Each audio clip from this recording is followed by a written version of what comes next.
Hi everyone, my name is Jessica Ray. I'm a penguins and flying birds keeper here at London Zoo. And today I'm going to be talking to you about some of the penguin training we've been doing this year with our 2024 penguin chicks. Here at Penguin Beach, we house around 65 Humboldt penguins with a 1,200 square meter exhibit and a 450,000 liter pool. With 65 penguins comes 65 unique personalities. We have some very friendly penguins, some very nervous penguins, and lots of somewhere in between penguins. Reflecting on the penguins and flying birds section this year, we saw that the penguin colony was a really great opportunity for training, as they're one of the few animals on our section without clear and consistent training protocols.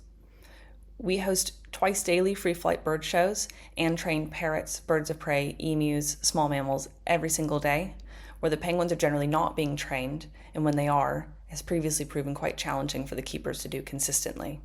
For reference, in the past 3 years that I've been working on Penguin Beach, the penguins were physically caught, restrained, placed into covered tubs, and weighed. So no choice and no control for the animals.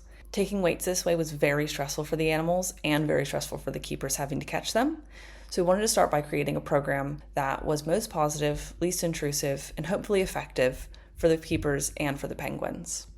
This year, the team on Penguin Beach has been working to create a strong and consistent recall and weighing routine for our 2024 penguin chicks. We have 10 penguin chicks this year, 3 of which are fully hand-reared and the other 7 are partially hand-reared, being pulled between 5 and 7 weeks, but most of them were closer to the 7-week mark when pulled. Starting with the chicks is ideal because we're already very hands-on, so it allows keepers to shape these behaviors very quickly. It's also nice because they're already separated into smaller groups, so we can work more closely with individuals and progress them at their own pace.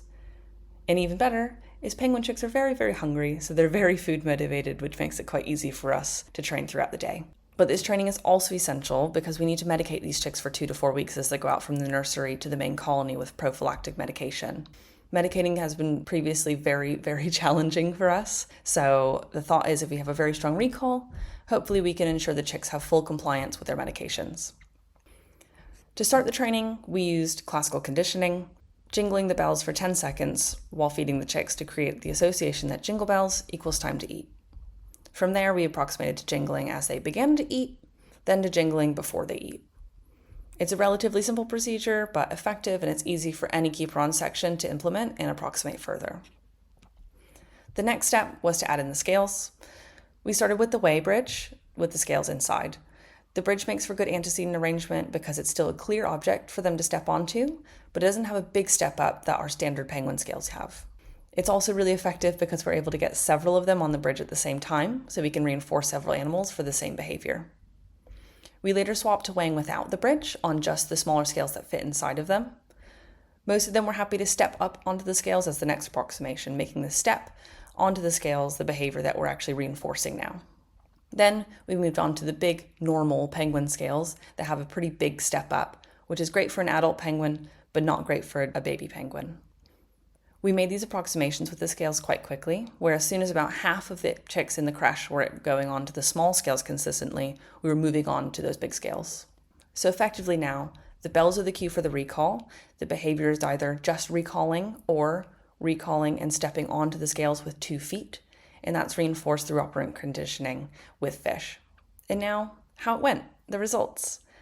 Overall, it's been extremely productive and successful. It's been a really fun project for us on the team to be working on this training and really get into the heads of the penguins and figure out what works for them. It's also been really great for their medication compliance. We've had really good compliance this year, and the vet department is very happy with us. And now we are still consistently being able to get this recall now that they're in the colony. They've been out for about 3 months now, and we're still able to get routine weights from the chicks that have been introduced. And an added bonus, every year, London Zoo holds the annual weigh-in. This is a massive press job where we get lots and lots of photographers and videographers and news agencies coming in to watch us weigh the animals. So every year, we weigh the penguins for them, but now we've added in trained behavior to make it much easier for everyone. And it went really well. We were able to talk about the training that we've been doing. It looked really good for us. We didn't have to go find the penguins and force them onto the scales, pick them up, and pray that they stay in place. Instead, we had 3 penguin chicks that would happily stay on the scales for minutes while getting all the photos or doing interviews as well. Now, what's next? Having training this year has been very exciting, but we're already looking ahead about what we want to do. in the future. So we really want to reestablish the whole colony recall. We want to be able to see every penguin every morning with really, really good visual on their bodies, making sure that everyone is happy and healthy. We also really want to start target training with especially some of the chicks that we've been training this year, since they're already quite fond of us and associate us with food and have these really positive relationships. And the biggest dream is to create a training area, a space big enough to get lots and lots of penguins in, because right now we don't really have a space just for the penguins to go to that's specifically for training. We have a few areas where we can work with, but we want to have something that's dedicated and built for purpose. We're really excited and proud of the progress that we've made this year with penguin training at London Zoo, and how we can improve and expand these projects going forward. Thanks so much for listening, and I hope you enjoy the rest of Behaviour Month.